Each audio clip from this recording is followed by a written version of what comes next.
Hey guys, welcome back to my channel. Rewind That. It's your girl, Miss K. If this is your first time coming across my channel, welcome. Please consider hitting that subscribe button and hit that notification bell so you know when I upload more videos like this one. Alright guys, today we are going over the latest episode of The Shy, episode number 6, called Woo Woo Woo from season 3, okay? So the episode starts off with Keisha and she's making a birthday card for Kevin, but she's crying at the same time because I'm sure she misses her family, right? I also noticed that she now has on handcuffs, guys, all right? This guy who took her, he is not taking any more chances of her trying to get away. All right, so then she has a flashback memory of her and Kevin sitting at a restaurant, and it's his birthday here as well. Now, we later find out that the restaurant that he loves to go to every year on his birthday is House of Pancakes, okay? So it's looking like Kevin isn't in the greatest mood in this flashback. He says that he wishes things would be good for a while. So Keisha tells him things are good right now. Then she gives him a gift in which she says it's something for him to remember her by. So we see it's a photo album with pics of Kevin's family and friends, and it seems to have uplifted his spirits. So we get back to the present, and Keisha's crying even more now. Then the creepy dude comes downstairs and he snaps his fingers at her. So she gets on the floor and he starts brushing her hair. Like, what does he have Keisha there for? You know, like, what did he take her for? He keeps saying stuff like, that's a good girl and daddy gonna take care of you, you know, and it's just weird. Like, he's giving off some Misery vibes. If you guys have ever seen that movie, you know what I'm talking about. Anyway, as he's brushing her hair, they hear a knock on the door, and creepy dude goes to answer it, and it's Ronnie. Ronnie says to creepy dude that he thought he heard a scream during the blackout. So creepy dude says, yeah, my wife thought she heard something too. So Ronnie doesn't look like he's buying it, so he asks if he could use the man's bathroom. And after Ronnie told the guy that he doesn't have a pot to piss in, he let Ronnie in. So Ronnie gets in the house and he's looking around. You know, you got dirty Douda on the TV selling fake dreams for the city. And Ronnie finally makes it upstairs to the bathroom. So while he's upstairs, creepy dude turns the volume up on the TV. Because for some reason, he was prepared for Keisha to scream. Like, even if he didn't know for sure she was going to scream, he was taking precaution, okay? And she definitely did start screaming for help. Then Ronnie comes downstairs asking the guy if he heard a noise. And I was like, really, Ronnie? Even if you did hear something, you're not supposed to make it obvious to the guy, okay? Sheesh, because that dude sure was in the back, like, you know, ready to crack Ronnie right upside the head with a trophy. The very thing I said Keisha should have used in last week's episode, okay? Thank God Ronnie was able to leave unharmed. Next, Nina tells Kevin that she wants to spend time with him for his birthday, so he needs to come home later on. After he leaves, Dre tells Nina that she has a surprise party planned for Kev with Papa's help. Next, Emmett goes with Tiff to the spot she cops her wholesale weed from. So Emmett sees the prices Tiff is paying and says that she should be getting a discount because she's doing a solid for them by turning over so much of their inventory. Then he tells the cashier that he wants to speak to the owner.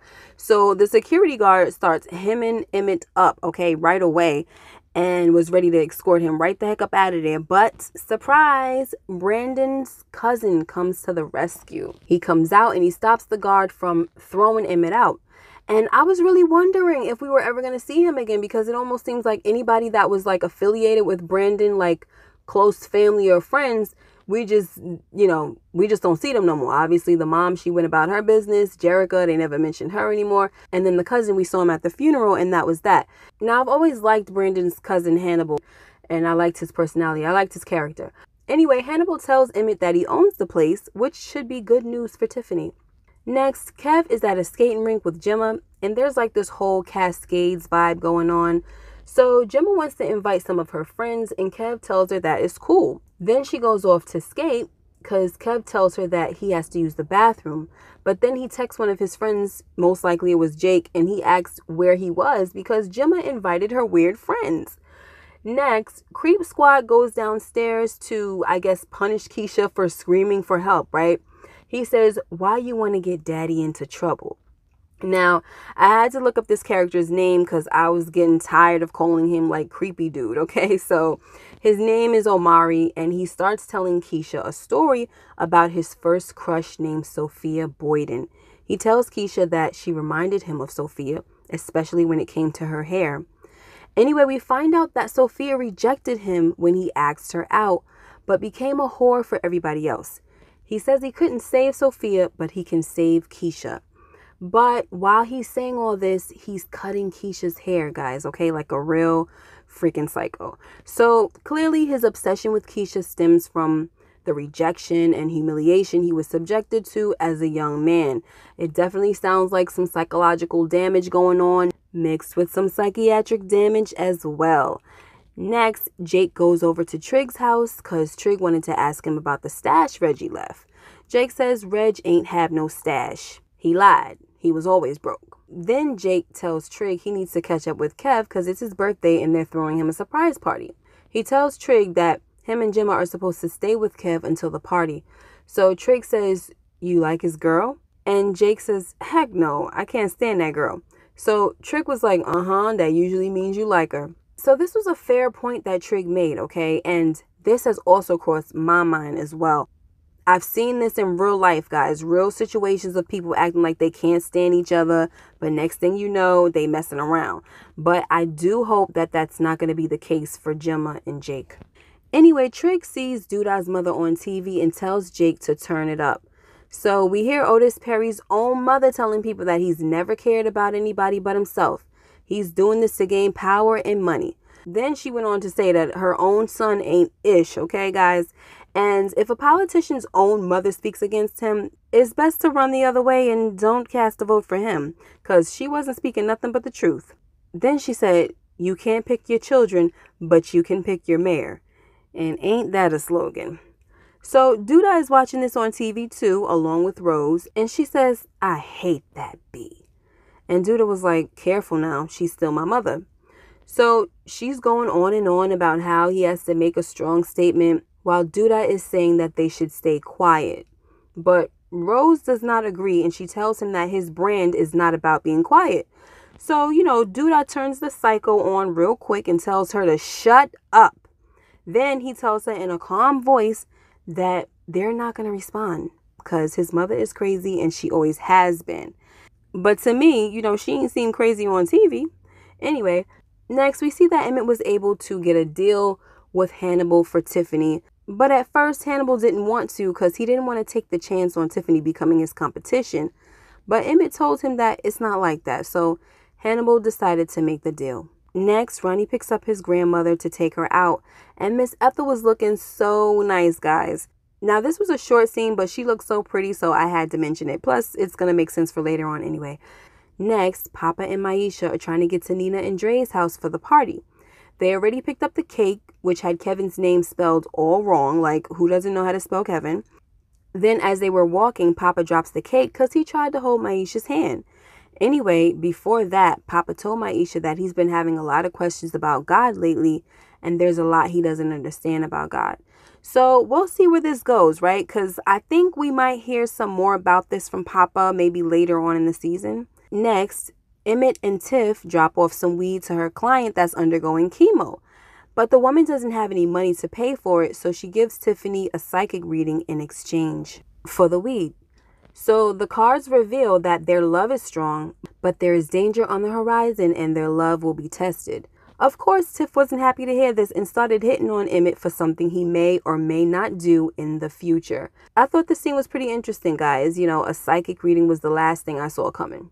Anyway, they get outside and Emmett tells Tiff that she's his one and only and he'll never cheat on her. And I'm just like, never say never, Emmett. Okay, first of all, from what we saw in last week's episode and even previously, Emmett is doing too much with the flirtation with Dominique. Okay, so that already shows us that the cheating is still in his spirit. Okay, because if you are flirting with someone, whether you're a man or a woman, that definitely can lead to other things, and it opens the door for more to take place. So if Emmett has no plans on cheating on Tiffany and he claims that she's the one and only, then he shouldn't be telling Dominique things like, "Girl, don't start nothing you can't finish." And he's biting his lip, looking at her butt. He's lusting after her. So honestly, it's almost clear that something's gonna happen between Emmett and Dominique.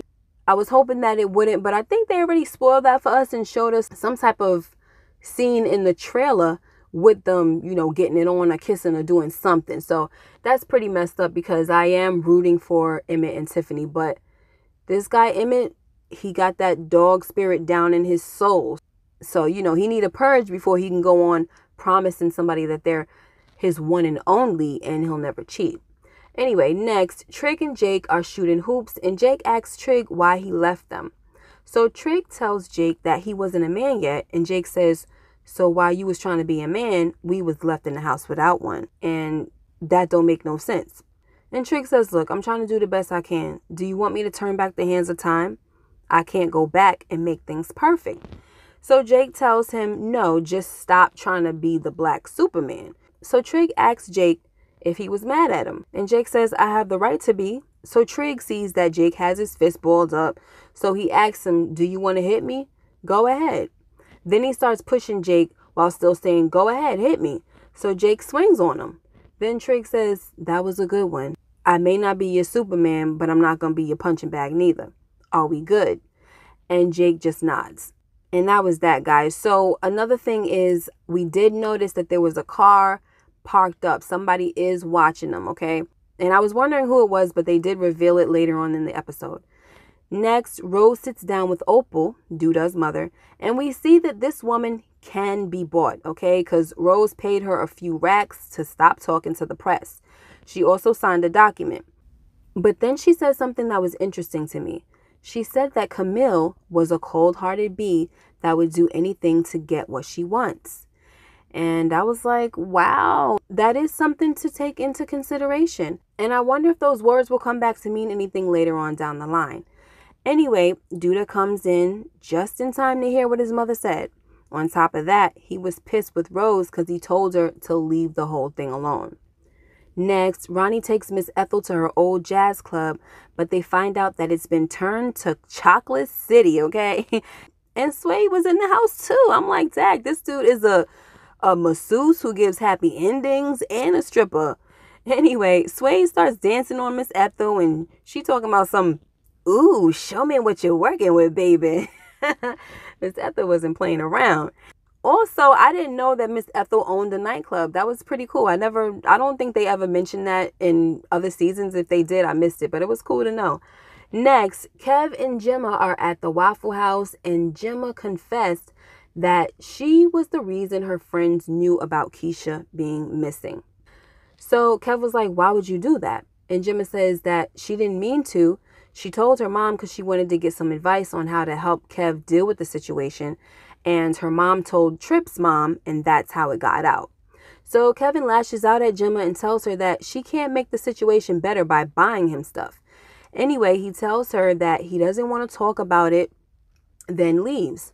And I really felt bad for Gemma with this one, guys. I know last week she got on my nerve, but this week I've kind of felt bad. Next, Jake and Trigg go to an abandoned house and Trigg finds the stash Reg told him about. But someone comes in and Trigg lays him out, okay, with a piece of steel or a pipe or whatever. So we find out that this was one of Douda's boys who had been tailing them all day. But Jake gets mad because Trigg didn't let him know they were being tailed, because he says he could have been killed. But Trigg assures him that Douda will not kill Jake because he needs him. So Jake tells Trigg that he ain't no better than Douda because Trigg was basically using him, right, as kind of like protection. He figured that if he had Jake with him all day, that nobody was going to touch him while Jake was with him. Anyway, so Jake tries to leave, but Trigg tells him that Douda killed Reg. And Jake didn't believe it, but Trigg had to help him make sense of it. He told Jake that Douda used the Wild Boys as a cover-up. Long story short, Trigg gives Jake an ultimatum. He says, I'm not about to spend all this money on a lawyer if you're not going to come live with me. So it's either him or me. Next, Douda does an interview where he reveals that his mother has mental health issues. So he says, because of course we see this all the time, guys, in real life, that, you know, every time a person puts something or someone on blast in the media, they try to spin it, right? To make it look like that person suffers from mental illness so nothing they say is credible. Anyway, Then Douda plays a recording of Camille basically praying on the church folks, saying that people who have nothing to believe in but Jesus will believe anything. So we're starting to see, guys, that this chick is type shady too, okay? And she plays dirty. Next, Ronnie brings Miss Ethel back to the nursing home. And she had such a good night, guys, okay? The time of her life. And she had all her memory and everything. Like, she wasn't showing no signs of dementia or nothing. Anyway, Ronnie helps her into her bed. And she says it's cold in here. And once she said that, guys, I knew it was going to be her last night. So Ronnie goes to get her a blanket, and by the time he gets to her, she's gone. And I was like, wow, that was quick. But it was a nice, peaceful way for her to go out, right? Nice, peaceful, painless. Wow, just fall asleep, and that was it, you know? R.I.P. Miss Ethel. Next, Kev is about to walk into his house, but he gets a call, and it's Keisha. But she's not allowed to say anything, right? Because I'm sure that was a part of the deal that she made with Omari, because we saw a scene where she was like, if I'm a good girl, can you do something for me? Will you do me a favor? So we see that this obviously is the favor.